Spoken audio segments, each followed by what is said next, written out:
Now, as China continues to defy global outcry and carries on with military drills around Taiwan for a second day, Taiwan military has now called Beijing's latest drills as highly provocative. Taiwan Premier Su Tseng-Chang called for its allies to push for de-escalation and blasted its quote-unquote evil neighbor next door, as China fired ballistic missiles and deployed both fighter jets and warships around Taiwan for the second day. Taiwanese military has now said that Chinese fighter jets and ships crossed the median line that runs down the Taiwan Strait. The median line is an unofficial but once largely adhered to border that runs down the middle of the Taiwan Strait, which separates Taiwan and China. Meanwhile, U.S. Speaker Nancy Pelosi met with Japanese Prime Minister Fumio Kishida in Tokyo today, amid reports that 5 Chinese missiles landed within Japan's exclusive economic zone. Tokyo said that 4 of those missiles are believed to have flown over Taiwan's main island. Japan's Prime Minister on Friday had condemned China for firing ballistic missiles during military drills, calling them a serious problem that impacts national security and safety. Tokyo has lodged a diplomatic protest with Beijing over the military exercises, which began on Thursday.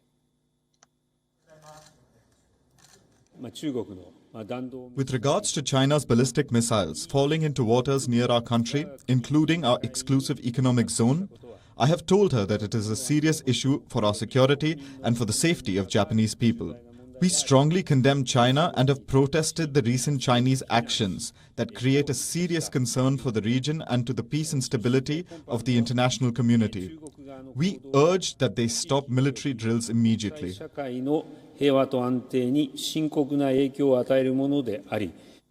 Addressing the media in Tokyo, Pelosi said that the U.S. would not allow China to isolate Taiwan, and the status quo of Taiwan remained unchanged. We have said from the start that our representation here is not about changing the status quo here in Asia, changing the status quo of Taiwan. It's about, again, the Taiwan Relations Act, the U.S.-China policy, all of the pieces of legislation and agreements that have established what our relationship is, to have peace in the Taiwan Straits and to have the status quo prevail. China, meanwhile, maintained that the military operations being conducted are to safeguard China's sovereignty and territorial integrity. The spokesperson for the Ministry of Foreign Affairs also made it clear that the current situation was the consequence of U.S. ignoring China's warnings not to visit Taiwan. 中国呢已经多次表明了坚决反对佩洛西串台的立场，并且指出，如若成行，将严重违反一个中国原则，严重侵犯中国主权和领土完整。中方必将采取坚决有力措施应对，一切后果由美方承担，勿谓言之不预。The United States, meanwhile, condemned the missile launches, calling it an overreaction. The U.S. also said that they would keep U.S. Navy ships in the region to monitor the situation. We will not seek, nor do we want, a crisis. At the same time, we will not be deterred from operating in the seas and the skies of the Western Pacific, consistent with international law, as we have for decades, supporting Taiwan and defending a free and open Indo-Pacific. To that end, Secretary Austin today has directed that the aircraft carrier USS Ronald Reagan and the ships in her strike group will remain on station in the general area to monitor the situation. Now, for more on this, we are being joined by Ross Darrell-Fangold from Taipei, who is a political risk analyst. Thank you for being with us on this broadcast. It is day 2 of the Chinese drills around Taiwan, and in the latest, Chinese fighter jets have crossed the median line. How do you see the scale of these military drills escalating in the next few days? Clearly, it's escalated beyond the typical Chinese military exercise, or what we've become accustomed to in recent years, notwithstanding the increase, for example, in aircraft incursions into what Taiwan has identified as its air defense identification zone.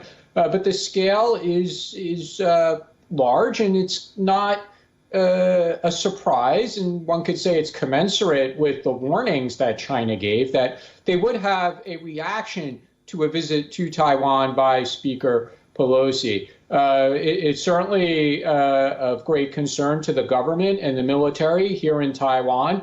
They use a lot of standard language, however, to say that, well, we're monitoring it. And then we hear the same thing from the United States as well. Well, we're monitoring it. We're nearby. And we all hope you stop, right? So we hear that message from Taiwan. We hear it from the United States. We just heard it from Japan's prime minister as well. But to answer your question, they're not going to stop just because spokesmen from the other governments or leaders from these other governments make that statement. So at least for the next a couple of days over the weekend, this will continue. And because it's a weekend and stock markets are not open in Taiwan or in China, it's possible that we could see a more intense series of exercises on Saturday and Sunday, and perhaps that will be the end of it for now.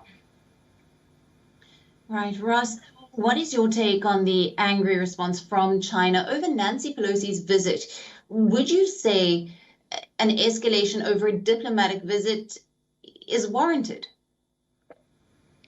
Well, it's a struggle for China in the sense that their spokespeople warned against the visit by the Speaker of the House. The United States emphasized, well, she doesn't really represent the government. She doesn't represent the executive branch. She represents the legislative branch, a different branch of government under the U.S. constitutional framework. But China doesn't see it that way. For China, it's one and the same.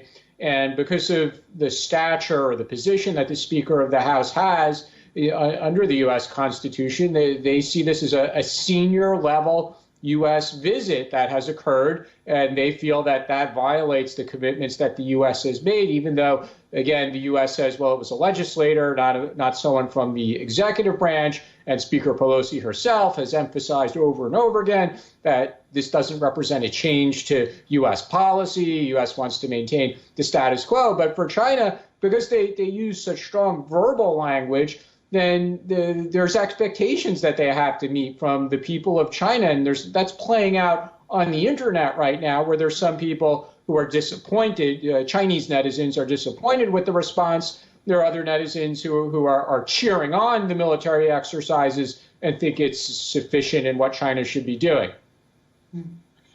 You did mention what Nancy Pelosi had said on this. She is in Tokyo on her last leg of the Asia tour. She said that the U.S. would not allow China to isolate Taiwan. What do you make of this statement? It's nice to hear. It's nice for the government here in Taiwan to hear it. It's nice when U.S. Congress people say it, including the Speaker of the House. But the reality is Taiwan has a fairly high international profile. I mean, one example would be for the technology industry and all the discussion that occurs about Taiwan's vital role in the supply chain. Taiwan received a lot of positive media coverage for how it managed COVID-19 very well compared to other countries. So I would dispute the suggestion that Taiwan doesn't have international visibility. It doesn't have membership in most international organizations because of Chinese opposition. But as far as its role in industry, the size of its economy, for example, and other contributions that Taiwan makes to international society, again, I would say that Taiwan is well known. So I think the more important issue is not to say that we want to help Taiwan be visible. I think the more important issue is how can we help Taiwan defend itself. Absolutely, Ross. Thank you very much for joining us on this broadcast with all the latest coming out of Taiwan. WION, now available in your country. Download the app now. Get all the news on the move.